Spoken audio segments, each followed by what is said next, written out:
কথায় কথায় এক ঘটনা মনে পড়ে গেল। বৃদ্ধাশ্রমে এক ছেলে তার মাকে রেখে দিয়ে আসে, মাঝে মাঝে যায়, দেখা করে আসে, কথা বলে। এমত অবস্থায় দিন যায়, মার মন আর বৃদ্ধাশ্রমের কালো কুঠরিতে মন আর বসে না।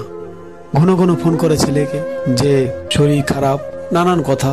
ছেলে বারংবার যতবার ফোন করে ততবার বলে ব্যস্ততা দেখিয়ে ফোন কেটে দেয়। তো এমত অবস্থায় হঠাৎ একদিন ফোন যায় মায়ের কাছ থেকে যে তার শরীরটা বড় খারাপ পড়েছে।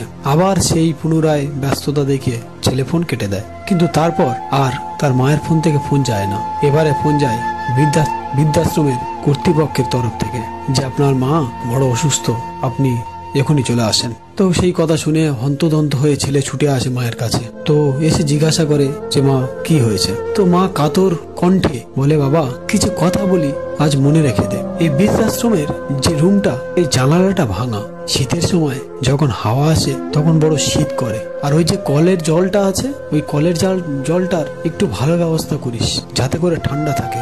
গ্রীষ্মের তপ্ত গরমে যখন জল খাই তখন তৃষ্ণা মেটে না। আর এই যে উপরে যে ফ্যানটা আছে, এই ফ্যানটা একটু সারিয়ে দিস, কারণ এই তপ্ত গরমে এই ফ্যানের হাওয়াটা আমাদের গা পর্যন্ত আসে না। তো ছেলেটা সঙ্গে সঙ্গে তার মায়ের দিকে অবাক চোখে তাকিয়ে বলে যে মা তুমি তো আগে কোনোদিন বলনি, এখানে কতবার এলাম, কতবার বললাম, আগে তো কোনোদিন বলনি। তো তখন তার মা বলে, আমি এটা আমার জন্য বলছি না। তখন ছেলেটা আবার প্রশ্ন করে, তবে তুমি কার জন্য বলছো? তখন তার মা বলে যে আমি তোকে অনেক আদরের, স্নেহে, মায়া, মমতার চাদরে মুড়ে তোকে বড় করেছি। তোর যদি কষ্ট হয় আমি সইতে পারবো না।